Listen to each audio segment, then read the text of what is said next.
ফুটবলের খবর জানাবো। বাংলাদেশ প্রিমিয়ার লিগ কবে শুরু হবে তা এখনো নিশ্চিত নয়, তবে সবার আগে প্রস্তুত ময়মনসিংহ ভেন্যু। ঢাকার বাইরের প্রথম ভেন্যু হিসেবে রফিকুদ্দিন ভূঁইয়া স্টেডিয়ামে যোগ হয়েছে আইস বাথের ব্যবস্থা। ড্রেসিং রুম তৈরি হয়েছে বিদেশি স্টাইলে। প্রায় 10 লাখ টাকা ব্যয়ে সংস্কারকৃত এই মাঠ সবার আগে পেয়েছে ফুটবল ফেডারেশন এবং ক্লাবগুলোর পাসমার্ক। ময়মনসিংহ থেকে ফিরে জানাচ্ছেন কনক মাহমুদ, ক্যামেরায় ছিলেন সুমন আহমেদ। ময়মনসিংহ ঢাকার যানজট পেরিয়ে 113 কিলোমিটারের পথ পাড়ি দিতে প্রায় 3.5 ঘন্টা। এক মৌসুম বিরতির পর আবারও যে এই ভেন্যুতে ফিরছে পেশাদার ফুটবল। আরামবাগ ক্রীড়া সংঘ ও সাইফ স্পোর্টিং ক্লাবের হোম ভেন্যু প্রিমিয়ার লিগের আগে কতটা প্রস্তুত তাই দেখতে ছুটে চলা জগদীশ চন্দ্র বসু, জয়নুল আবেদিনের জন্মস্থানে। ভাষা সৈনিক রফিকুদ্দিন ভূঁইয়ার নামে গড়ে ওঠা স্টেডিয়ামটির বাইরের চেহারা অন্য জেলা স্টেডিয়ামগুলোর মতোই।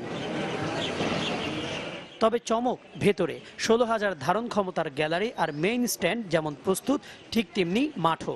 ফেলা হয়েছে 9,000 স্কোয়ার ফিট মাটি, রোপণ করা হয়েছে ঘাস।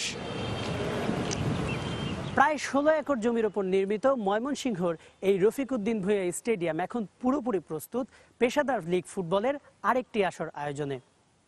মাঠের দুটি হেলিপ্যাড সরিয়ে এই আউটফিল্ডকে খেলার কন্ডিশনে আনতে ব্যয় করতে হয়েছে 2 মাসের বেশি সময়।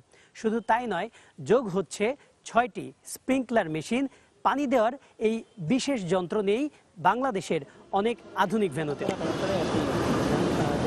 জানুয়ারিতে যখন কথা হয়েছিল যে বিপিএল শুরু হবে, তখনই কিন্তু আমরা মোটামুটি মাঠ কমপ্লিট করে ফেলেছিলাম। এটি হয়তো one of the best venue হবে বাংলাদেশের মধ্যে।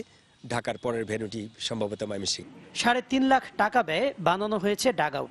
মেইন স্ট্যান্ডের ছাদে আলাদা ছাউনি দিয়ে প্রস্তুত অস্থায়ী প্রেস বক্সও। অভাব শুধু ভিআইপি বক্সের। স্থানীয় জেলা ফুটবল অ্যাসোসিয়েশনের সাথে মাঠ প্রস্তুত করতে সম্মিলিতভাবে কাজ করছে 2 ক্লাব। 100% সহযোগিতা 2টা ক্লাবের এখানে রয়েছে।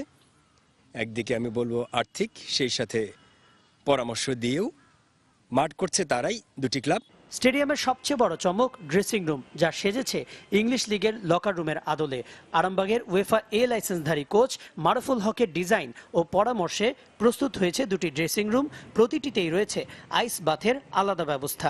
সবটাই করেছেন মারুফ সাহেব, তার তত্ত্বাবধানে। ড্রেসিং রুম আপনারা দেখেছেন, এখানে ডাগ আউট একটা তৈরি হয়েছে। এই ডাগ আউটটি বোধহয় ঢাকার বাইরে খুব কম জেলায় আপনি পাবেন। এখন শুধুই অপেক্ষা কিক অফের।